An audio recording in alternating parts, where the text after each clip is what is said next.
Screen കാണുന്നുണ്ടോ? Okay. Pastor Martin നിമോളറുടെ വാക്കുകൾ കാണുന്നുണ്ടോ? ഓക്കെ. അപ്പോൾ ഇതാണ് നമ്മൾ കഴിഞ്ഞ ക്ലാസ്സിൻ്റെ ഏറ്റവും ലാസ്റ്റ് കണ്ടിരുന്ന ക്ലിപ്പ്. ഈ ഒരു സ്ലൈഡ് കണ്ടുകൊണ്ടാണ് നമ്മൾ ക്ലാസ് അവസാനിപ്പിച്ചത്. അഥവാ പാസ്റ്ററെ ലാസ്റ്റ് ക്രിസ്തുമത പുരോഹിതനായ അദ്ദേഹത്തെ തേടി വരികയും ആ തേടി വരുമ്പോഴത്തേന് സമൂഹത്തിലെ എല്ലാവരെയും നശിപ്പിച്ചിരുന്നു എന്നതാണ് ആശയം മനസ്സിലാക്കുന്നത്. നമുക്കറിയാം ഈ ആശയം വളരെ കൃത്യമായിട്ട് ഇക്ബാൽ സാർ നിങ്ങളുടെ ക്ലാസ്സിൽ അവതരിപ്പിച്ചിരുന്നു. അപ്പോൾ നമുക്ക് നോക്കാം അതിൻ്റെ തുടർച്ച ഇനി എന്താ വരുന്നത് എന്നുള്ളത്. ഹിറ്റ്ലറെ അധികാരത്തിലെത്താൻ സഹായിച്ച ഘടകങ്ങൾ ഞാൻ പറഞ്ഞല്ലോ, പരീക്ഷാ വ്യൂവിലാണ് നമ്മൾ പോകുന്നതിന്. നേരത്തെ നമ്മൾ മുസോളിനിയെ പരിചയപ്പെട്ടു. അതിൻ്റെ ജർമ്മൻ പതിപ്പാണ് നാസിസം എന്ന് പറയുന്നത്. ഫാസിസത്തിൻ്റെ ജർമ്മൻ പതിപ്പ് നമുക്കറിയാം. ജർമ്മനിയിൽ എന്തുകൊണ്ടായിരിക്കാം ഇതുണ്ടാവുക എന്നുള്ളത് നമുക്കറിയാം, നമ്മൾ പഠിച്ചതാണ്. വേഴ്സായി സന്ധി എന്ന് പറയുന്ന ഒരു എഗ്രിമെന്റിനെ കുറിച്ച്, ഒരു കരാറിനെ കുറിച്ച് നമ്മൾ പറഞ്ഞിരുന്നു. എന്തായിരുന്നു ആ കരാറ്? യുദ്ധത്തിൽ വിജയിച്ചവർ പരാജയപ്പെട്ടവരുടെ മേൽ ചുമത്തിയ ഏറ്റവും വലിയ ഒരു ക്രൂരമായ കരാറാണ് വേഴ്സായി സന്ധി എന്ന പേരിൽ അറിയപ്പെടുന്നത്. ഈ എഗ്രിമെൻ്റ് അനുസരിച്ച്, ഈ കരാർ അനുസരിച്ചുകൊണ്ട് തന്നെ ജർമ്മനിയെ നിരായുധീകരിക്കുകയും സാമ്പത്തികമായിട്ട് അവരെ കോളനികൾ വീതിച്ചു, എല്ലാ രീതിയിലും യുദ്ധ കുറ്റം അവരുടെ മേൽ ചുമത്തി, അവരുടെ പ്രത്യേക സാമ്പത്തിക സ്രോതസ്സുകളൊക്കെ അവർ കൈവശപ്പിച്ച്, അങ്ങനെ എല്ലാം കൊണ്ടും നശിപ്പിച്ചു. നമുക്കറിയാം അത്തരം ആളുകൾ അങ്ങനെ ഒരു രാജ്യത്തെ ചെയ്ത്, ഒരു വ്യക്തിയെ ചെയ്തു കഴിഞ്ഞാൽ ആ നാടിന് മറ്റുള്ളവരുടെ പകയുണ്ടാവും. കാരണം ആരാണ് ഇങ്ങനെ ചെയ്തത്, അവരുടെ നീതിയെയും എത്തിക്സിനെയൊക്കെ മറികടന്ന് ഇങ്ങനെ ചെയ്തു കഴിഞ്ഞാൽ ആർക്കായാലും എതിർപ്പുണ്ടാവും. ഈ എതിർപ്പ് തന്നെയാണ് ഹിറ്റ്ലർ എന്ന് പറയുന്ന പട്ടാള മേധാവിയിലൂടെ ജർമ്മനിയിൽ സംഭവിക്കുന്നത്. നമുക്കറിയാം വേഴ്സായി സന്ധിക്ക് ശേഷം ജർമ്മനിയിൽ അധികാരം കൈയാളുന്ന ഭരണാധികാരിയാണ് ഹിറ്റ്ലർ. നമുക്കറിയാം വേറൊരു ഭരണകൂടം അവിടെ ഉണ്ടായിരുന്നു. ആ ഭരണകൂടത്തെയാണ് പരാജയപ്പെടുത്തിയത്, വേഴ്സായി സന്ധിയിലൂടെ പരാജയപ്പെടുത്തിയത്. അപ്പോൾ ഇങ്ങനെ ഒരു അനിശ്ചിതത്വം നിലനിന്ന സമയത്താണ് ഹിറ്റ്ലർ തൻ്റെ സ്വതസിദ്ധമായ പ്രസംഗ ശൈലിയിലൂടെ, നമുക്ക് കാണാം അദ്ദേഹത്തിൻ്റെ പ്രസംഗത്തിൻ്റെ കുറച്ച് ഭാഗങ്ങളൊക്കെ, പ്രസംഗ ശൈലിയിലൂടെ ജനങ്ങളെ കയ്യിലെടുത്ത് ഒരു അധികാര അട്ടിമറി നടത്തി. ആ അധികാര അട്ടിമറിയിലൂടെ ജർമ്മനിയിൽ അധികാരത്തിലെത്തുന്ന നാസിസ്റ്റ് പ്രസ്ഥാനത്തിൻ്റെ ലീഡറാണ് ഹിറ്റ്ലർ. നിങ്ങൾ കേട്ടിട്ടുണ്ടാവും. അദ്ദേഹം ഒരുപാട് പേരെ കൊന്നിട്ടുണ്ട്. അദ്ദേഹത്തിൻ്റെ ക്രൂരകൃത്യങ്ങളെക്കുറിച്ചാണ് നമ്മളൊക്കെ കേട്ടിട്ടുള്ളത്. അദ്ദേഹം അങ്ങനെ ചെയ്യാൻ, അദ്ദേഹത്തെ ന്യായീകരിക്കാൻ വേണ്ടി അദ്ദേഹം അങ്ങനെ ചെയ്യാൻ, അദ്ദേഹത്തെ നാടിനെ ആ രീതിയിൽ മറ്റ് രാജ്യങ്ങളാക്കിയത് കൊണ്ടാണ് അങ്ങനെ വരുന്നത്. ഒരൊറ്റ മിനിറ്റ്, 2-3 പേരും കൂടി ഇവിടെ വെയിറ്റിങ്ങിൽ നിൽക്കുന്നുണ്ട്.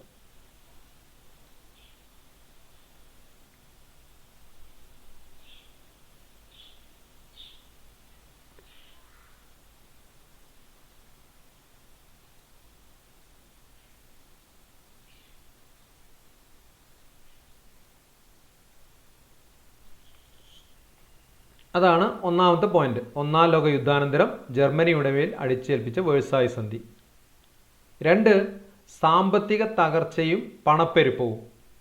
നമുക്കറിയാം ജർമ്മനിയെ സാമ്പത്തികമായിട്ട് വേഴ്സായി സന്ധിയിലൂടെയും യുദ്ധത്തിൽ തന്നെ തോറ്റ് പരാജയപ്പെട്ടു, സാമ്പത്തികമായിട്ട് ആകെ തകർന്നു.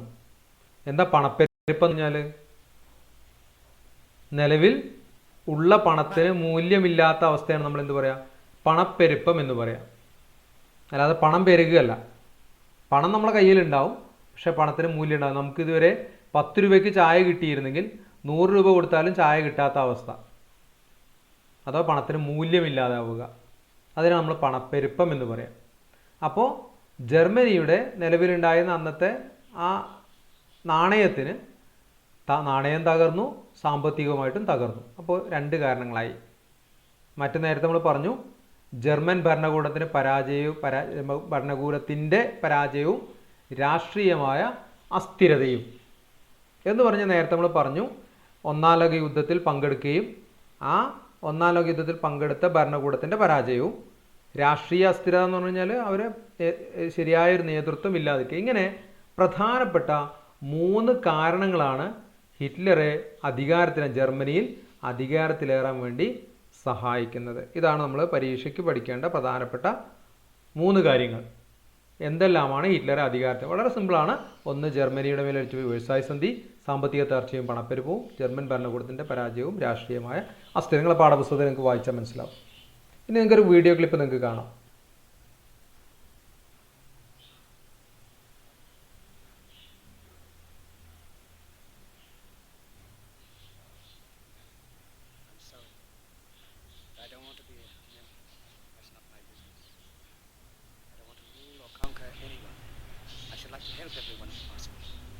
Gentile, black man, white. We all want to help one another. Human beings are like that. We want to live by each other's happiness, not by each other's misery. We don't want to hate and despise one another. In this world there's room for everyone, and the good earth is rich and can provide for everyone. The way of life can be free and beautiful, but we have lost the way. It has poisoned men's souls, has barricaded the world with hate, has goose-stepped us into misery and bloodshed. We have developed speed, but we have shut ourselves in. Machinery that gives abundance has left us in want. Our knowledge has made us cynical, our cleverness hard and unkind. We think too much and feel too little. More than machinery, we need humanity. More than cleverness, we need kindness and gentleness. Without these qualities, life will be violent, and all will be lost. The aeroplane and the radio have brought us closer together. The very nature of these inventions cries out for the goodness in men, cries out for universal brotherhood, for the unity of us all. Even now my voice is reaching millions throughout the world, millions of despairing men, women and little children, victims of a system that makes men torture and imprison innocent people. To those who can hear me I say, do not despair. The misery that is now upon us is but the passing of greed, the bitterness of men who fear the way of human progress. The hate of men will dictators die, and the power they took from the people will return to the people. And so long as men die, liberty will never perish. Soldiers, don't give yourselves to brutes, men who despise you, enslave you, who regiment your lives, tell you what to do, what to think, and what to feel, who drill you, diet you, treat you like cattle, use you as cannon fodder. Don't give yourselves to these unnatural men, machine men with machine minds and machine hearts. You are not machines, you are not cattle, you are men. You have the love of humanity in your hearts. You don't hate, only the unloved hate, the unloved and the unnatural. Soldiers, don't fight for slavery, fight for liberty. In the 17th chapter of St. Luke it is written, the kingdom of God is within man, not one man nor a group of men, but in all men, in you. You, the people, have the power to create machines, the power to create happiness. You, the people, have the power to make this life free and beautiful, to make this life a wonderful adventure. Then in the name of democracy, let us all unite. Let us fight for a new world, a decent world, that will give men a chance to work, that will give youth a future and old age a security. By the promise of these things, brutes have risen to power, but they lie. They do not fulfill that promise. They never will. Dictators free themselves, but they enslave the people. Now let us fight to fulfill that promise. Let us fight to free the world, to do away with national barriers, to do away with greed, with hate and intolerance. Let us fight for a world of reason, a world where science and progress will lead to all men's happiness. Soldiers, in the name of democracy, let us all unite!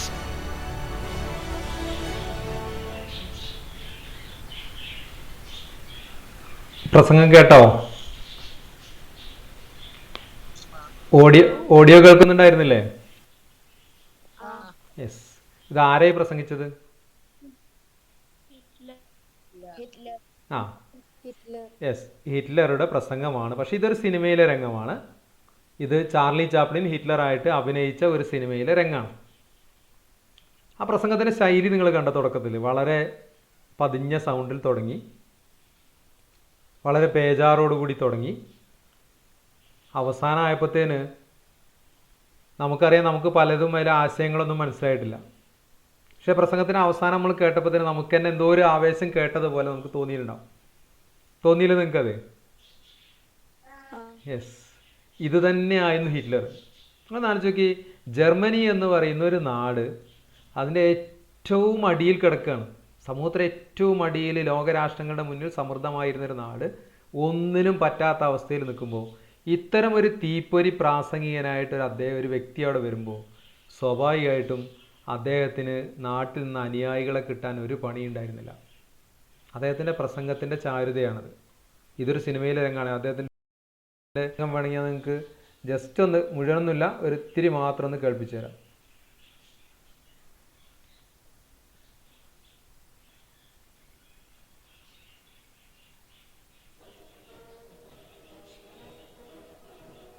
അദ്ദേഹത്തിൻ്റെ ആൾക്കൂട്ടവും അന്നത്തെ സംഘടിപ്പിക്കാനുള്ള അദ്ദേഹത്തിൻ്റെ പട്ടാളത്തെ ആ ചിഹ്നമൊക്കെ ഒന്ന് നോക്കുക കേട്ടോ.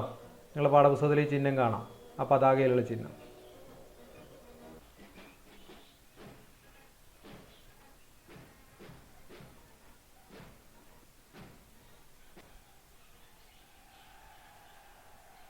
ഇപ്പം നിങ്ങൾക്ക് കാണാം, ഇദ്ദേഹമാണ് ഹിറ്റ്ലർ. ഇദ്ദേഹത്തെ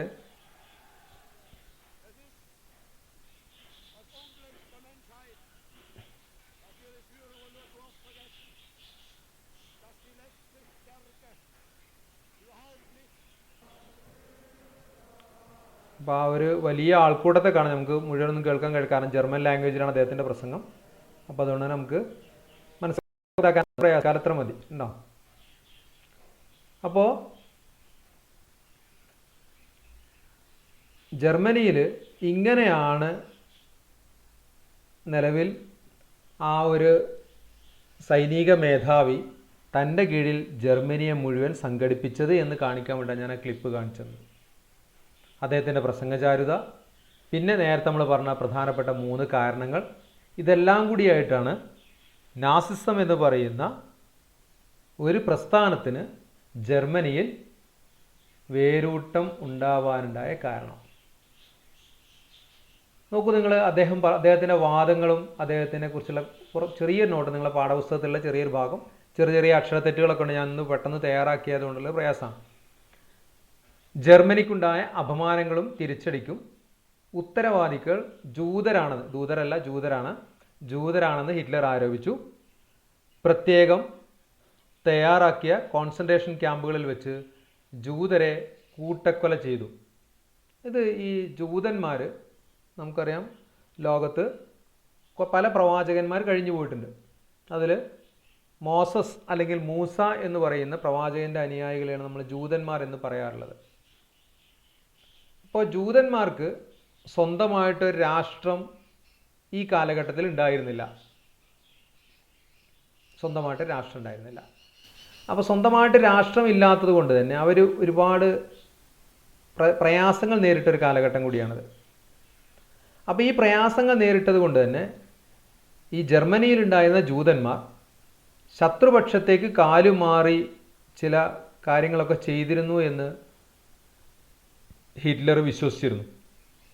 അഥവാ ശത്രുക്കൾക്ക് ജയിക്കാനുണ്ടായ ചില സാഹചര്യങ്ങൾ ഒരുക്കി കൊടുത്തത് ജൂതന്മാരാണ് എന്ന് ഹിറ്റ്ലർക്ക് ഒരു വിശ്വാസം ഉണ്ടായിരുന്നു. കാരണം ജൂതന്മാർ അന്ന് കാലം മുതലേ സ്വന്തമായിട്ടൊരു രാഷ്ട്രം വേണം, അവർക്ക് സ്വന്തമായിട്ടുള്ള അധികാരമുള്ള രാഷ്ട്രം വേണം എന്നുള്ള വാദം പറയുന്ന ആളുകൾ നമുക്കറിയാം. ചരിത്രത്തിൻ്റെ ഒരു ഘട്ടത്തിൽ അവരുടെ നാടായിരുന്ന ഇന്നത്തെ പാലസ്തീൻ, ഇസ്രയേൽ നിൽക്കുന്ന പ്രദേശം, അവിടുന്ന് ലോകത്തിൻ്റെ പല ഭാഗങ്ങളിലേക്കായിട്ട് അവർ ചെതറിപ്പോയതാണ്.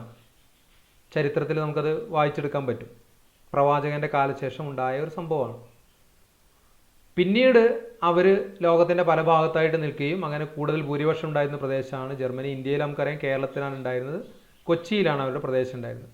പിന്നീട് അവിടെ നിന്നൊക്കെ തിരിച്ചു പോവുകയും പിന്നെ ഇന്ന് കാണുന്ന നമ്മൾ ഇസ്രയേൽ എന്ന് പറയുന്ന രാഷ്ട്രം ഉണ്ടാവുകയും ചെയ്തു.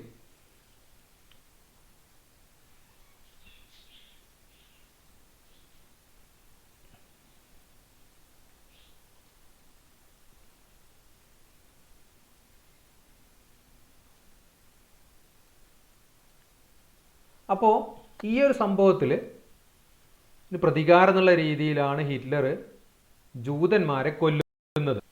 ജൂതന്മാരെ കൊല്ലുക എന്ന് പറഞ്ഞാൽ ഒരു വല്ലാത്തൊരു ക്രൂരകൃത്യമായിട്ട് നമുക്ക് ചരിത്രത്തിൽ വായിക്കും. ഗൂഗിളിലൊക്കെ ഒന്ന് സെർച്ച് ചെയ്താൽ നമുക്ക് കിട്ടും. അഥവാ ജർമ്മനിക്കുണ്ടായ അപമാനങ്ങൾക്കും തിരിച്ചടിക്കും ഉത്തരവാദികൾ ജൂതന്മാരാണെന്ന് ഹിറ്റ്ലർ ആരോപിച്ചു. പ്രത്യേകം തയ്യാറാക്കിയ കോൺസെൻട്രേഷൻ ക്യാമ്പുകൾ, അതിൻ്റെ വീഡിയോ ക്ലിപ്പൊക്കെ നമ്മൾ കണ്ടാൽ നമുക്ക് ക്ലാസ് റൂമിലൊന്നും കാണാൻ കഴിയില്ല, അതുകൊണ്ടാണ് ഞാനത് ഷെയർ ചെയ്യാതിരുന്നത്. യൂട്യൂബിലൊക്കെ അതുമായി ബന്ധപ്പെട്ട കുറേ വിവരങ്ങളൊക്കെ നിങ്ങൾക്ക് കിട്ടും. ജൂതരെ കൂട്ടക്കൊല ചെയ്തു. ഇത് ഹോളോകാസ്റ്റ് എന്ന പേരിൽ, ആ വേർഡ് നിങ്ങളൊന്ന് ഓർത്ത് വെക്കുക, ഹോളോകാസ്റ്റ്. ഇക്ബാൽ സാർ ക്ലാസ്സിൽ വ്യക്തമായിട്ട് പറഞ്ഞിരുന്നു. ഇതിനായി തവിട്ട് കുപ്പായക്കാർ, അവിടെ വെറും കുപ്പായക്കാർ എന്നുള്ളൂ, തവിട്ട് കുപ്പായക്കാർ ഒരു പട്ടാള വിങ്ങിൻ്റെ പേരാണ്, അഥവാ ഗസ്റ്റപ്പോ. തവിട്ട് കുപ്പായക്കാർ അഥവാ ഗസ്റ്റപ്പോ എന്ന രഹസ്യ സംഘത്തിന് രൂപം നൽകി. ഇനി അടുത്തൊരു പോയിന്റ്, ഹിറ്റ്ലർ മുന്നോട്ട് വെച്ച ചില ആശയങ്ങളാണ് ഇതൊക്കെ. വംശമഹിമ നിങ്ങൾ നേരത്തെ പറഞ്ഞിരുന്നു. നമ്മൾ ജനിച്ച തറവാട്, ജനിച്ച കുലം, അതിനാണ് വംശം എന്ന് പറയാം. അതേ കാലത്ത് തന്നെ ഉള്ളൊരു സ്വഭാവമാണ് മനുഷ്യരുടെ. ആര്യന്മാരാണ് ലോകത്തിലെ പരിശുദ്ധ വംശമെന്നും അവരാണ് ലോകം ഭരിക്കേണ്ടതെന്ന് ജർമ്മൻകാർ വിശ്വസിച്ചു. ജർമ്മൻകാർ ആര്യന്മാരാണെന്ന് ഹിറ്റ്ലർ അഭിപ്രായപ്പെടുകയും ചെയ്തു. അഥവാ ആര്യവംശജർ എന്ന് പറഞ്ഞു കഴിഞ്ഞാൽ ലോകത്തിൽ ആദ്യമായിട്ട് ജനങ്ങൾ, അതായത് ഇന്ന് കാണുന്ന വെളുത്ത വർഗ്ഗക്കാരായ ഹൈറ്റും വെയിറ്റും ഒക്കെ ഉള്ള യൂറോപ്യന്മാരെന്ന് പറയുന്ന വിഭാഗം, ആ വിഭാഗമാണ് ആര്യന്മാർ എന്നറിയപ്പെടുന്നത്. അവർ ഇന്ത്യയിലേക്കൊക്കെ വന്നിട്ടുണ്ടെന്നാണ് പറയപ്പെടുന്നത്. ചരിത്രം നമുക്ക് കൂടുതൽ പറയാൻ സമയമില്ല. അപ്പോൾ അതാണ് ലോകത്തിലെ പരിശുദ്ധ വംശമെന്നും ജർമ്മൻകാർ മുഴുവൻ ആര്യന്മാരാണെന്നും അതുകൊണ്ട് നമ്മളാണ് ലോകത്തിലെ ഏറ്റവും ഉയർന്ന ആളുകളൊക്കെ എന്നൊക്കെ പറഞ്ഞുകൊണ്ട് ആളുകളെ നേരത്തെ പറഞ്ഞ പ്രസംഗത്തിലൂടെ മുന്നോട്ട് കൊണ്ടുവന്ന ആശയങ്ങളാണ്. മറ്റൊന്ന്, നാസിസമാണ് ജർമ്മനിയിലുണ്ടായത്, ഹിറ്റ്ലറുടെ നേതൃത്വത്തിലുണ്ടായത്. നമുക്കറിയാം ഫാസിസം ഇറ്റലിയിലുണ്ടായതാണ്. അപ്പം നാസിസം മുന്നോട്ട് വെക്കുന്ന ഈ പാർട്ടി, നാസിസ്റ്റ് പാർട്ടി ഒഴികെയുള്ള മറ്റു പാർട്ടികളെ കാരണം ഹിറ്റ്ലർ ദയവും ദാക്ഷിണ്യമൊന്നും ഇല്ലാത്ത ആളാണ്. വളരെ പെട്ടെന്നിട്ട് തീരുമാനങ്ങൾ എടുക്കുക. അതുകൊണ്ടാണ് ജൂതന്മാരെ ഒഴിവാക്കിയ നാട്ടിൽ നിന്ന് പോകാനെന്നെല്ലാം കൊല്ലുകയാണ് ചെയ്യുന്നത്. അദ്ദേഹത്തിൻ്റെ രാഷ്ട്രീയ നിലപാടിലൊന്നാണ് നാസിസ്റ്റ് പാർട്ടി ഒഴിച്ച് മറ്റ് പാർട്ടികളെല്ലാം നിരോധിച്ചു. തൊഴിലാളി സംഘടനകൾക്ക് വിലക്കേർപ്പെടുത്തി. നമുക്കറിയാം തൊഴിലാളി സംഘടന രൂപീകരിച്ചു കഴിഞ്ഞാൽ പല പ്രശ്നങ്ങളും ഉണ്ടാവും. അപ്പോൾ അതിനൊക്കെ വിലക്കേർപ്പെടുത്തി. ജനങ്ങൾക്ക് സൈനിക സേവനം നിർബന്ധമാക്കി. പുരുഷന്മാരാണെങ്കിൽ അവർ നിർബന്ധമായിട്ടും സൈന്യത്തിൽ ചേർന്നിരിക്കണം, പട്ടാളത്തിൻ്റെ ഭാഗം. നേരത്തെ നമ്മൾ കണ്ടല്ലോ, ഹിറ്റ്ലറുടെ പ്രസംഗത്തിൽ കേൾക്കാൻ വരുന്നവരെല്ലാം പട്ടാള മിലിറ്ററി വേഷധാരികളാണ്. അപ്പോൾ അതുകൊണ്ട് തന്നെ സൈനിക സേവനം അവർ നിർബന്ധമാക്കി. ഇനിയാണ് അദ്ദേഹം ചെയ്യുന്നത്, വേഴ്സായ് സന്ധിയിലെ വ്യവസ്ഥകൾക്കെതിരെ ജനങ്ങളിൽ പ്രതികാര മനോഭാവം വളർത്താൻ വേണ്ടി പത്രം, സിനിമ, റേഡിയോ, വിദ്യാഭ്യാസ ആശയപ്രചാരണത്തിന് ഉപയോഗിച്ച് പല രീതിയിലാണ് അദ്ദേഹം ചെയ്യുന്നത്. എങ്ങനെയെങ്കിലും എന്തു വേണം, ജർമ്മനിയിലെ ജനങ്ങളെ ഒറ്റക്കെട്ടായി നിർത്തുകയും മറ്റ് രാജ്യങ്ങളെ ആക്രമിക്കുകയും വേണം. ഓസ്ട്രേലിയ, ചെക്കോസ്ലോവാക്യ എന്നീ രാഷ്ട്രങ്ങളെ ആക്രമിച്ചു. ഇറ്റലി, ജപ്പാൻ എന്നീ രാജ്യങ്ങളുമായി ചേർന്ന് സൈനിക സഖ്യം രൂപീകരിച്ചു. നോക്കി നിങ്ങൾ, ഇറ്റലി വരെ കൂടെ ഉണ്ട്. ഏക ഏഷ്യൻ രാജ്യം ജപ്പാനാണ്, ജപ്പാൻ വരെ കൂടെ ഉണ്ട്. ഇറ്റലി എന്തുകൊണ്ടായിരിക്കും? ജയിച്ചവരുടെ പക്ഷത്താണെങ്കിൽ അവർക്കൊന്നും കിട്ടിയില്ല, അപ്പോൾ തോറ്റവരുടെ പക്ഷത്തേക്ക് വീണ്ടും കാലം മാറി. ജപ്പാന് മറ്റു ചില കാരണങ്ങൾ കൂടിയുണ്ട്. അങ്ങനെ ഇങ്ങനെ ഒരു സൈനിക സഖ്യം ഒരു ഭാഗത്ത് രൂപപ്പെട്ടു വന്നു. മറ്റൊരു ഭാഗത്ത് നമ്മൾ നേരത്തെ പറഞ്ഞ സൈനിക വിഭാഗമുണ്ട്, ബ്രിട്ടനും അമേരിക്കയൊക്കെ നിൽക്കുന്ന മറ്റൊരു ഭാഗം. നമുക്ക് നോക്കാം. ഇനി നമ്മളെ പാഠപുസ്തകത്തിലും നേരത്തെ ഇക്ബാൽ സാറ് ക്ലാസ് എടുത്തപ്പോഴും തന്ന ഒരു വർക്ക്ഷീറ്റാണിത്. ഫാസിസവും നാസിസവും തമ്മിൽ കമ്പാരിസൺ നടത്തുക, താരതമ്യം നടത്തുക. അപ്പോൾ ഇതിന് വേണ്ട പോയിന്റുകൾ നിങ്ങൾ പാഠപുസ്തകത്തിലുണ്ട്. ഇത് ഇക്ബാൽ സാർ എടുത്ത ക്ലാസ്സിൻ്റെ സ്ക്രീൻഷോട്ടാണ്. ഇതല്ലാണ്ട് നിങ്ങളെ പാഠപുസ്തകത്തിലുണ്ട്. ടെക്സ്റ്റ് എടുത്ത് നോക്കിയാൽ നിങ്ങൾക്ക് കാണാൻ പറ്റും. എന്തേ ഉള്ളൂ, വംശമഹിമൻ്റെ താഴത്ത് 2-3 പോയിന്റ് കൂടി ഉണ്ട്. ഫാസിസവും നാസിസവും നിങ്ങൾ സമയമായിട്ട് നിങ്ങൾ വംശമഹിമ പ്രാചീന റോമ സംസ്കാരത്തെ പ്രകീർത്തിച്ചു. നമ്മൾ റോമക്കാരാണ്, അതാണ് ലോകത്തിലെ ഏറ്റവും വലിയതെന്ന് പറഞ്ഞിട്ട് ഒരു ഭാഗം.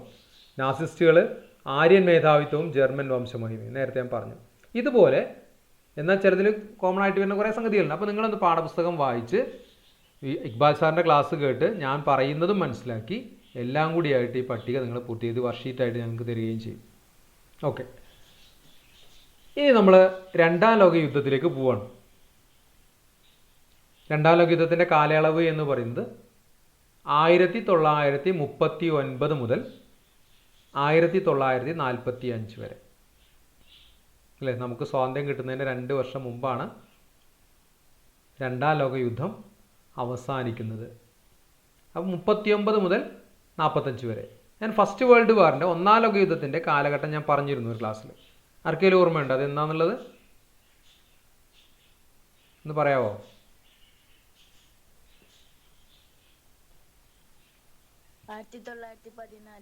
14 മുതൽ എന്നാ അവസാനിച്ചത്? 18 അവസാനിച്ചു. ഓക്കെ, ഞങ്ങളാരും പറഞ്ഞില്ലെങ്കിൽ പരിപാടി നിർത്തിയേക്കാനുള്ള പരിപാടിയാണ്. അപ്പോൾ 1914 മുതൽ 1918 വരെയാണ് ഫസ്റ്റ് വേൾഡ് വാർ, ഒന്നാം ലോക യുദ്ധം നടക്കുന്നത്.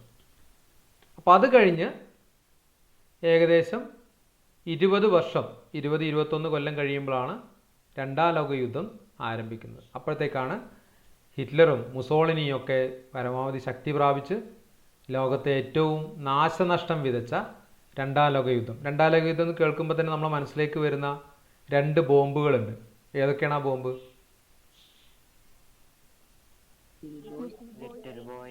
ലിറ്റിൽ ബോയും ഫാറ്റ് മാനും അല്ലേ? ഓക്കെ, ഹിരോഷിമയിലും നാഗസാക്കിയിലുമായിട്ട് നിക്ഷേപിച്ച 2 ആറ്റം ബോംബുകൾ. കാരണം എത്രയോ പേരുടെ മരണത്തിനും ഇന്നും അതിൻ്റെ ഭവിഷ്യത്തൊക്കെ റേഡിയേഷൻ കാരണമൊക്കെ അനുഭവിക്കുന്നുണ്ട് എന്നാണ് പറയപ്പെടുന്നത്. അപ്പോൾ ഇതിലേക്ക് എത്തിപ്പെട്ട ഘട്ടങ്ങളാണ് നമ്മൾ നേരത്തെ പറഞ്ഞ ഫാസിസവും നാസിസവും ഒരു ഭാഗത്തുണ്ട്, ഒന്നാം ലോക യുദ്ധത്തിൻ്റെ പ്രയാസങ്ങൾ ഒരു ഭാഗത്തുണ്ട്. നമുക്ക് ഇനി നോക്കാം ഡീപ്പായിട്ട് കേട്ടോ. അപ്പോൾ ഇവിടെ 2 സൈനികമായ സഖ്യങ്ങളാണ് ഇവിടെ ഉണ്ടാവുന്നത്. നേരത്തെ നമ്മൾ പറഞ്ഞതാണിത്. ജർമ്മനിയും ഇറ്റലിയും ജപ്പാനും. ഇത് നമ്മൾ പറയുന്നത് അച്ചുതണ്ട് ശക്തികൾ എന്നാണ്. അച്ചുതണ്ട് ശക്തികൾ. അപ്പോൾ ഒന്ന് ജർമ്മനിയെ നമുക്കറിയാം, നമ്മളെ ഹിറ്റ്ലറുടെ നേതൃത്വത്തിലുണ്ട്. ഇറ്റലിയിൽ മുസോളിനിയുടെ നേതൃത്വമുണ്ട്. ജപ്പാനിൽ അവിടുത്തെ മഞ്ജു രാജവംശവും ആ ഭാഗത്തുണ്ട്. അതിൻ്റെ അടുത്ത തലമുറകളാണ്.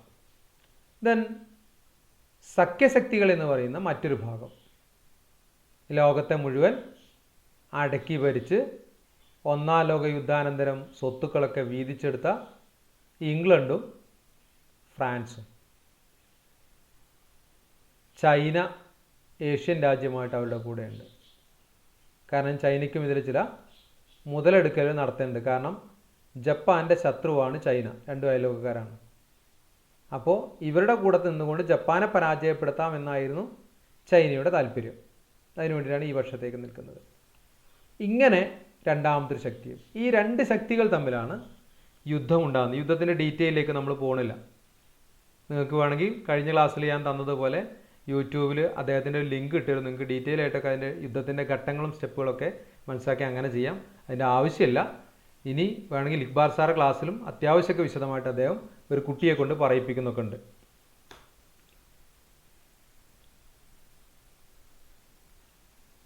യെസ്. അപ്പം നേരത്തെ നമ്മൾ പറഞ്ഞ 3 കക്ഷികളുണ്ടല്ലോ, അച്ചുതണ്ട് ശക്തികളുടെ അക്രമങ്ങളെ തടഞ്ഞു നിർത്തുന്നതിൽ സർവ്വരാജ്യ സഖ്യം അല്ലെങ്കിൽ സർവ്വരാഷ്ട്ര സഖ്യം പരാജയപ്പെട്ടു. ജർമ്മനിയും ഇറ്റലിയും ജപ്പാനും വിവിധ രാജ്യങ്ങളെ ആക്രമിച്ചു. ബ്രിട്ടൻ, ഫ്രാൻസ് തുടങ്ങിയ മുതലാളിത്ത രാജ്യങ്ങൾ ഈ അക്രമങ്ങളെ എതിർത്തില്ല. സോഷ്യലിസ്റ്റ് രാഷ്ട്രമായ സോവിയറ്റ് യൂണിയനാണ് അവർ മുഖ്യ ശത്രുവായി കണ്ടത്. ഫാഷിസ്റ്റ് ആക്രമണങ്ങൾക്ക് പ്രോത്സാഹനം നൽകിയ ഈ നയം പ്രീണന നയം എന്ന പേരിൽ അറിയപ്പെടും. ഇതാണ് പരീക്ഷയ്ക്ക് ചോദിക്കാറുള്ള ഈ ഭാഗത്തെ ഒരു ചോദ്യം. എന്താണ് പ്രീണന നയം? പ്രീണനം എന്ന് പറഞ്ഞാൽ എന്താണ്? ഒരു കൂട്ടരെ പ്രോത്സാഹിപ്പിക്കുക, അതിനാണ് പ്രീണനം എന്ന് പറയുക.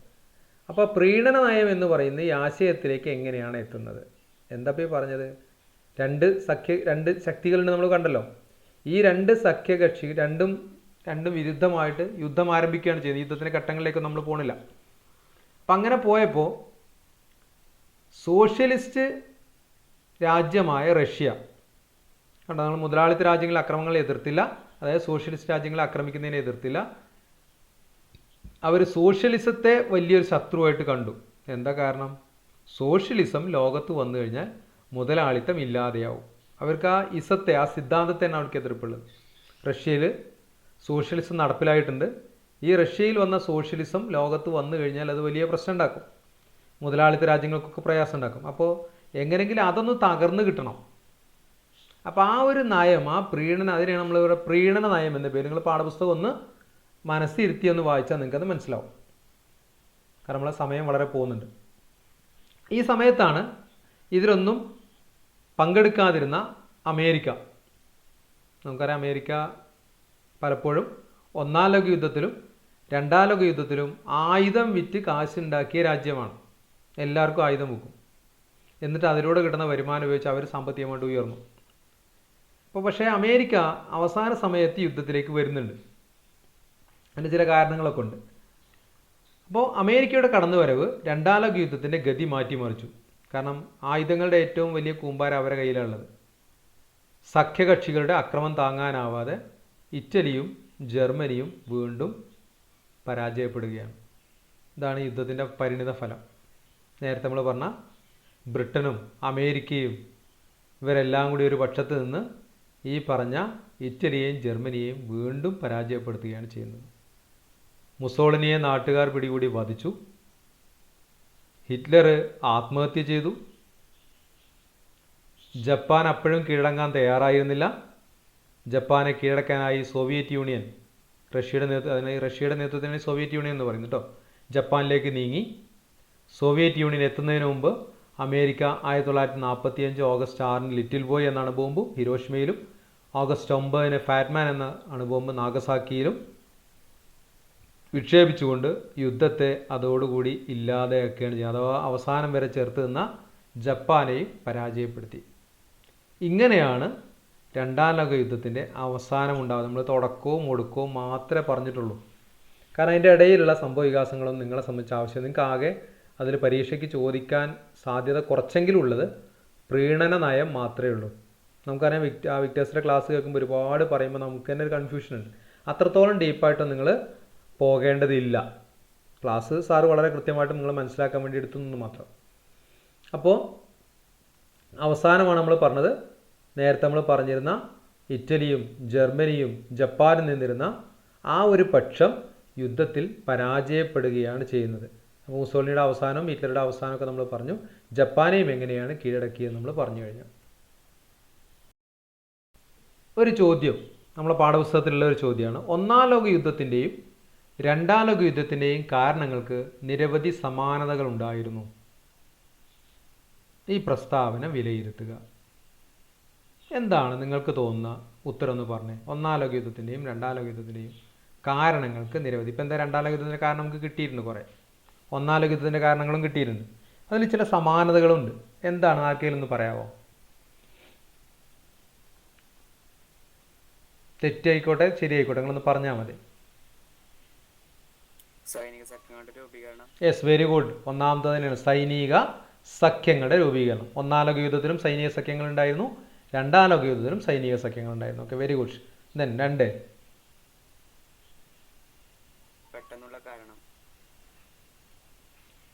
പെട്ടെന്നുള്ള കാരണം. അതായത് ഒന്നാം ലോക യുദ്ധത്തിന് പെട്ടെന്നുള്ളൊരു കാരണം ഉണ്ടായിരുന്നു അല്ലേ. നമുക്കൊരു ഭരണാധികാരിയെ അഥവാ കിരീടാവകാശിയായ ആർച്ച് ഡ്യൂക്കിനെ വധിക്കുന്നതുമായി ബന്ധപ്പെട്ടൊരു സംഭവമുണ്ട്. ഒന്നാം ലോക യുദ്ധത്തിന് പെട്ടെന്നുള്ള കാരണം. രണ്ടാം ലോക യുദ്ധത്തിനുള്ള പെട്ടെന്നുള്ള കാരണം ഇപ്പം എന്താ?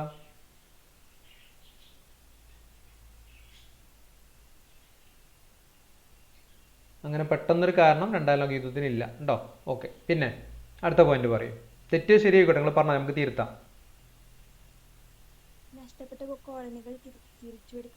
യെസ്, ഓക്കെ, അതാണ് കോളനികളുടെ വ്യാപനം. ഒന്നാം ലോക യുദ്ധത്തിൻ്റെ കാരണം അത് തന്നെയാണ്. ചില രാജ്യങ്ങൾക്ക് ചില പ്രത്യേക രാജ്യങ്ങൾ അവർക്ക് കിട്ടണമായിരുന്നു. മൊറോക്കോയിലെ ചില പ്രദേശം, ആഫ്രിക്കയിലെ മറ്റ് ചില പ്രദേശങ്ങളൊക്കെ കീഴടക്കണമെന്ന് ജർമ്മനിക്കും ഇറ്റലിക്കും ബ്രിട്ടനൊക്കെ ആഗ്രഹം ഉണ്ടായിരുന്നു. അപ്പോൾ കോളനികളുടെ വ്യാപനമാണ് ഒന്നാം ലോക യുദ്ധത്തിന് കാരണമായത്. രണ്ടാം ലോക യുദ്ധത്തിലും അത് തന്നെയല്ലേ. ജർമ്മനിക്ക് അവരുടെ പ്രദേശങ്ങളൊക്കെ പോയി, ഒന്നുമില്ല, പാപ്പരായി. അപ്പോൾ പഴയ പ്രതാപത്തിലേക്ക് തിരിച്ചു കൊണ്ടുവരണമെങ്കിൽ വീണ്ടും എന്ത് കിട്ടണം? ഈ കോളനികൾ കിട്ടണം. കോളനി ആരുടെ കയ്യിലാണ്? ഒന്നാം ലോക യുദ്ധത്തിൽ ജയിച്ചവരുടെ പക്ഷത്താണ്. അപ്പോൾ അതൊരു കാരണമാണ്. Okay, very good. ദെൻ ഇനി എന്തെങ്കിലും സമാനതകൾ ഉണ്ടാവും? സോഷ്യലിസത്തോടുള്ള എതിർപ്പ്. വെരി ഗുഡ് അല്ലേ. രണ്ടിലും എന്താണ്? സോഷ്യലിസം വരാൻ പാടില്ല, മുതലാളിത്തത്തിനാണ് അവിടെ പ്രാധാന്യം കൊടുത്തിരുന്നത്. Very good. ഇനി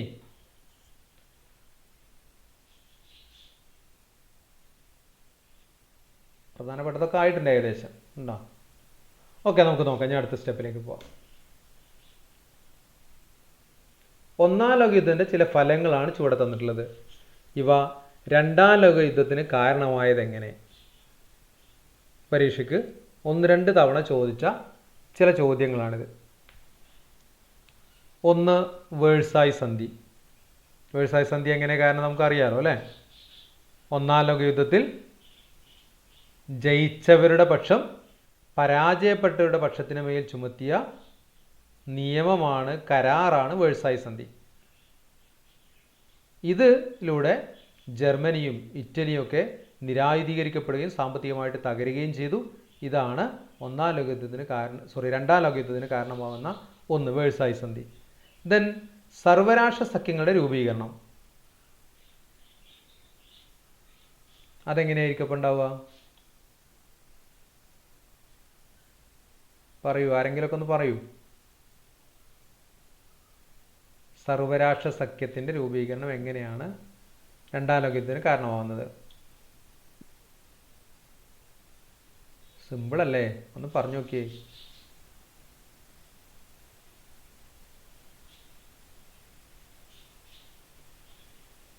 തെറ്റിക്കോട്ടടോ, ഒന്ന് പറഞ്ഞു നോക്കിയേ. സർവരാഷ്ട്ര സഖ്യം ഉണ്ടോ? ആ, ഇത് യുദ്ധത്തിന് കാരണമാവുന്നുണ്ടോ? ഒന്നാം ലോക യുദ്ധത്തിന് ശേഷം ഉണ്ടായ ഒരു സഖ്യമാണ് സർവരാഷ്ട്ര സഖ്യം എന്ന് പറയുന്നത്. ലോകത്ത് സമാധാനം സ്ഥാപിക്കാനാണ് എന്നൊക്കെ പറഞ്ഞിട്ടാണ് ഇത് സ്ഥാപിക്കുന്നത്. നിങ്ങൾ പാഠപുസ്തകം വായിക്കണില്ലേ? അതാണ് സംഭവം. ഇതിങ്ങനെ കേട്ട് കുറേ ദിവസം കഴിഞ്ഞിട്ട് ഇങ്ങനെ വന്ന് കേട്ടിരുന്നത് ഒന്നും മനസ്സിലാവില്ല. മനസ്സിലായിക്കോട്ടെ വെച്ചിട്ടാണ് ഇക്ബാൽ സാർ ഇതിങ്ങനെ പറഞ്ഞ് വീണ്ടും വീണ്ടും അങ്ങനെ ക്ലാസ് എടുക്കുന്നത്. ഞാൻ പറഞ്ഞല്ലോ, ഒന്നാമത്തെ പാഠത്തിൻ്റെ അത്ര ഈസി അല്ല. ഇനി കഴിഞ്ഞു, ഇതോടുകൂടി നമ്മളെ ടഫുള്ള ഏരിയ കഴിഞ്ഞു. ഇനിയുള്ള ഭാഗം ഈസിയാണ്. സർവരാഷ്ട്ര സഖ്യം എന്ന് പറയുന്നത്, ഇപ്പം നമുക്കറിയാം ഐക്യരാഷ്ട്രസഭ എന്ന് പറയുന്നൊരു സാധനം ഉണ്ട് അല്ലേ? അതെന്തിനാ?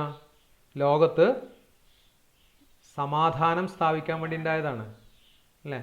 പക്ഷേ സമാധാനം ഉണ്ടാക്കുന്നുണ്ടല്ലോ, നമുക്ക് അടുത്ത ഭാഗത്ത് നമുക്ക് പറയാം, നമുക്ക് വരുന്നുണ്ട്, ആ ഭാഗത്ത് നമുക്ക് ഡിസ്കസ് ചെയ്യാം. അതുപോലെ ഒന്നാം ലോക യുദ്ധത്തിന് ശേഷം ഉണ്ടാക്കിയ ഒരു സംഘടനയാണ് സർവരാഷ്ട്ര സഖ്യം. ഇതിൻ്റെ രൂപീകരണം നേരത്തെ പറഞ്ഞ പോലെ ഇതിൻ്റെ ഒരു കാരണമായിട്ട് പരിണമിക്കുന്നുണ്ട്. കാരണം ജർമ്മനിയും ഇറ്റലിയും എന്നതിന് വേണ്ടത്ര പരിഗണന കൊടുക്കാതെ അവരെ ഒതുക്കി തീർത്തതാണ് ഇതിൻ്റെ കാരണം. മറ്റൊന്ന്, ഫാഷിസത്തിൻ്റെയും നാസിസത്തിൻ്റെയും ആവിർഭാവം. ഇതാണ് ഏറ്റവും പ്രധാനപ്പെട്ടത്. രണ്ടാം ലോക യുദ്ധത്തിൻ്റെ പ്രധാനപ്പെട്ട കാരണമാകുന്ന ഇതാണ്, ഫാഷിസവും നാസിസവും. ഫാഷിസം ഇറ്റലിയിലും നാസിസം ജർമ്മനിയിലും തീവ്ര ദേശീയതയിൽ അധിഷ്ഠിതമായ രണ്ട് പ്രസ്ഥാനമാണ്. ഒന്നാം ലോക യുദ്ധത്തിലും രണ്ടാം ലോക യുദ്ധത്തിലും കാരണമാകുന്ന തീവ്ര ദേശീയ പ്രസ്ഥാനങ്ങളുണ്ടല്ലോ. അപ്പോൾ ഇവിടെയും ആ സമാനത ഉണ്ട്. നേരത്തെ നമ്മൾ പറഞ്ഞ ചോദ്യത്തിന് ഉത്തരം കൂടിയാണ്. സമാനതകൾ വരുമ്പോൾ തീവ്ര ദേശീയ പ്രസ്ഥാനങ്ങൾ ഒന്നാം ലോക യുദ്ധത്തിനും രണ്ടാം ലോക യുദ്ധത്തിനും കാരണമാകുന്നുണ്ട്. ഓക്കെ, ഇത്രയുമാണ് ആ ഒരു ഭാഗത്തുള്ളത്. ഇത് ഒന്നാം ലോക യുദ്ധത്തിൽ നമ്മൾ ക്ലിയർ ആയില്ല.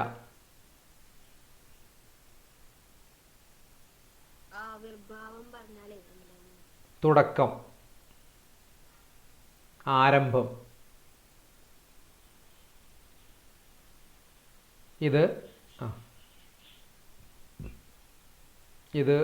ആ ഒരു ഹിരോഷിമയിലും നാഗസാക്കിയിലൊക്കെ ബോംബിട്ടതിന് ശേഷം കാണുന്ന, നമ്മൾ പ്രത്യേകിച്ച് സോഷ്യൽ മീഡിയയിലൂടെയൊക്കെ കിട്ടാവുന്ന നമുക്ക് ചില ചിത്രങ്ങളാണിത്.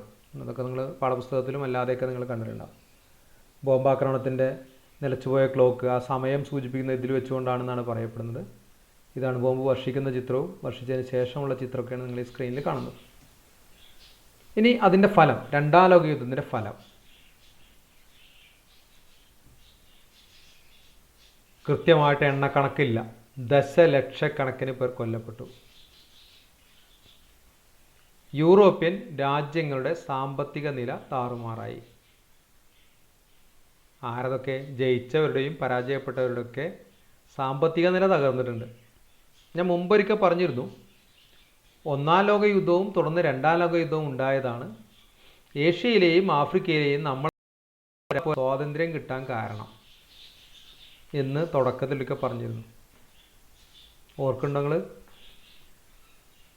യെസ്. നമുക്കൊക്കെ അതിൻ്റെ പരിണിത ഫലം. കാരണം ബ്രിട്ടൻ എന്ന് പറയുന്ന സൂര്യനസ്തമിക്കാത്ത സാമ്രാജ്യം എന്ന പേരിലാണ് അറിയപ്പെടുന്നത്. ഇവരൊക്കെ സാമ്പത്തികമായിട്ട് തകർന്നപ്പോൾ ഗാന്ധിജിയുടെ നിസ്സഹകരണ സമരവും അല്ലെങ്കിൽ ആയുധമെടുത്തുള്ള മറുപക്ഷത്തിൻ്റെ സമരവും ഒക്കെ വിജയം കൊള്ളാനുണ്ടായ കാരണം അവരുടെ തകർച്ചയാണ്. തകർന്നു നിൽക്കുന്ന സമയത്താണ് നമ്മളെ സമരം ശക്തിപ്പെടുന്നത്. അല്ല, അവരന്നും നമുക്ക് വന്നപ്പോഴുള്ള അതേ ശക്തിയിൽ തന്നെ നിലനിൽക്കുന്നുണ്ടെങ്കിൽ നമ്മുടെ സമരമൊന്നും ചിലപ്പോൾ എവിടെയും എത്തിയിട്ടുണ്ടാവില്ല. അതാണ് അതിൻ്റെ ഒരു കാരണം. അതാണ് യൂറോപ്യൻ രാജ്യങ്ങളുടെ സാമ്പത്തിക നില താറുമാറായി യുദ്ധത്തോടുകൂടി. യൂറോപ്യൻ രാഷ്ട്രങ്ങളുടെ ലോകമേധാവിത്വം തകർന്നു. കാരണം അവരെ ആയിരുന്നു ലോകത്തെ മുഴുവൻ അടക്കി ഭരിച്ചിരുന്നത്. നിങ്ങൾ നോക്കൂ, അതിൻ്റെ താഴത്തെ അടുത്ത പോയിന്റ്, ഏഷ്യൻ ആഫ്രിക്കൻ രാജ്യങ്ങളിൽ സ്വാതന്ത്ര്യ സമരം ശക്തി.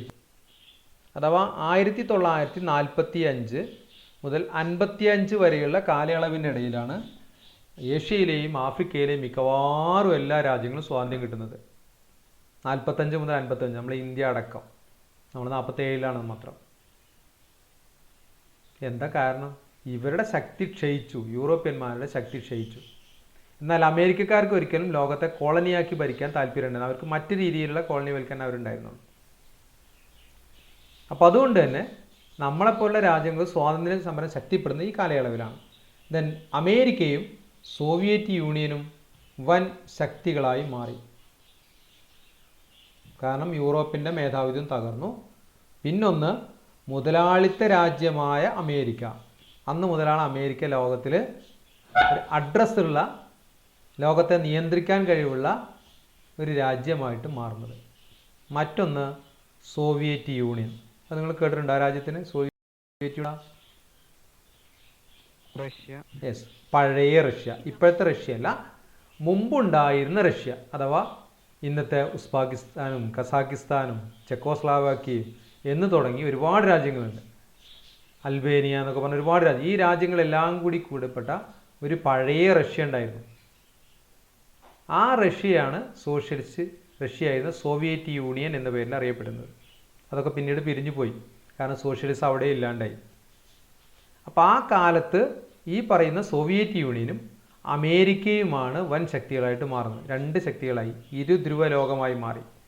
നേരത്തെ അതുവരെ ബ്രിട്ടൻ്റെ നേതൃത്വത്തിൽ, യൂറോപ്പിൻ്റെ നേതൃത്വത്തിലാണ് മേധാവിത്വം ഉണ്ടായിരുന്നത്. അത് പോയി, അത് കംപ്ലീറ്റ് തകർന്നു. പകരം ഈ രണ്ട് രാജ്യങ്ങൾ ശക്തി പ്രാപിച്ചു. പിന്നീട് നമുക്കറിയാം, നമ്മൾ പാഠത്തിന് നമുക്ക് വരുന്നുണ്ട്, ഇവർ തമ്മിലാണ് ലോകത്ത് മത്സരങ്ങൾ നടക്കുന്നതൊക്കെ.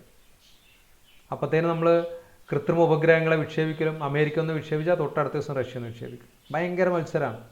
ഇതിനെയാണ് നമ്മൾ ശീതയുദ്ധം എന്ന പേര്, നമുക്ക് പിന്നീട് പറയാം. പിന്നെ ലോക സമാധാനം സംരക്ഷിക്കുന്നതിനായി ഐക്യരാഷ്ട്ര സംഘടന രൂപീകരിച്ചു. ഐക്യരാഷ്ട്ര സംഘടന, UNO എന്ന പേരിൽ അറിയപ്പെടുന്ന, യുണൈറ്റഡ് നേഷൻസ് ഓഫ് ഓർഗനൈസേഷൻ എന്ന പേരിൽ അറിയപ്പെടുന്ന UNO. ഇത് രണ്ടാം ലോക യുദ്ധത്തിന് ശേഷം ലോകത്തുണ്ടായ ഒരു സ്ഥാപനമാണ്. എന്താണ് ആ സ്ഥാപനത്തിൻ്റെ ലക്ഷ്യം? ഇനി ലോകത്ത് ഒരു യുദ്ധം ഉണ്ടാവാതിരിക്കുക, അതിനുവേണ്ടി ഉണ്ടാക്കിയ ഒരു സംഘടനയാണ്.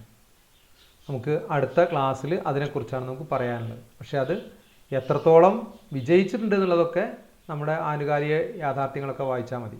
ഇപ്പം നമുക്കറിയാം, ഏറ്റവും അവസാനം അഫ്ഗാനിസ്ഥാനിലുണ്ടായ താലിബാൻ സേനയുടെ വിജയം, അവർ നാട് ഭരിച്ചിരുന്ന അമേരിക്കൻ ശക്തികളുടെ മേൽ അവർ വിജയം നേടി. അതിൽ ശരിയും തെറ്റൊക്കെ ഒരു മറുഭാഗത്ത് നിർത്തിയാലും ഐക്യരാഷ്ട്ര സംഘടന എന്ന് പറയുന്നൊരു സംഭവം, ഒരു സംഘടന, അതുമായി ബന്ധപ്പെട്ട് ഒരു പ്രസ്താവന പോലും ഇന്ന് വരെ ഇറക്കിയിട്ടില്ല. എന്തുകൊണ്ടോ അറിയില്ല. അപ്പോൾ അത് യഥാർത്ഥത്തിൽ ഇന്നൊരു നോക്കുകുത്തിയാണ്. എന്തായാലും രണ്ടാം ലോക യുദ്ധത്തിന് ശേഷമാണ് ഇങ്ങനെ ഒരു സംഗതി. അപ്പോൾ പ്രധാനപ്പെട്ട 6 പോയിന്റുകൾ നിങ്ങളിത് ബൈഹാർട്ടായിട്ട് കാണാതെ തന്നെ പഠിക്കണം. രണ്ടാം ലോക യുദ്ധത്തിൻ്റെ ഫലങ്ങൾ എന്ന പേരിൽ ദശലക്ഷക്കണക്കിന് പേർ കൊല്ലപ്പെട്ടു. യൂറോപ്യൻ രാജ്യങ്ങളുടെ സാമ്പത്തിക നില താറുമാറായി. യൂറോപ്യൻ രാഷ്ട്രങ്ങളുടെ ലോക മേധാവിത്വം തകർന്നു. ഏഷ്യൻ ആഫ്രിക്കൻ രാജ്യങ്ങൾ സ്വാതന്ത്ര്യ സമരം ശക്തിപ്പെട്ടു. അമേരിക്കയും സോവിയറ്റ് യൂണിയനും വൻ ശക്തികളായി മാറി. ലോക സമാധാനം സംരക്ഷിക്കുന്നതിനായി ഐക്യരാഷ്ട്ര സംഘടന രൂപീകരിച്ചു. ഇത്രയുമാണ് നമുക്ക് പറയാനുള്ളത്. ഇത് നമുക്ക് അടുത്ത ദിവസം എടുക്കാനുള്ളതാണ്. ഇപ്പം നമ്മൾ സ്ക്രീനിൽ കാണുന്ന ചിത്രം ഐക്യരാഷ്ട്ര സംഘടന എന്ന് പറഞ്ഞുകൊണ്ട് നമുക്ക് കാണാനുള്ളത്.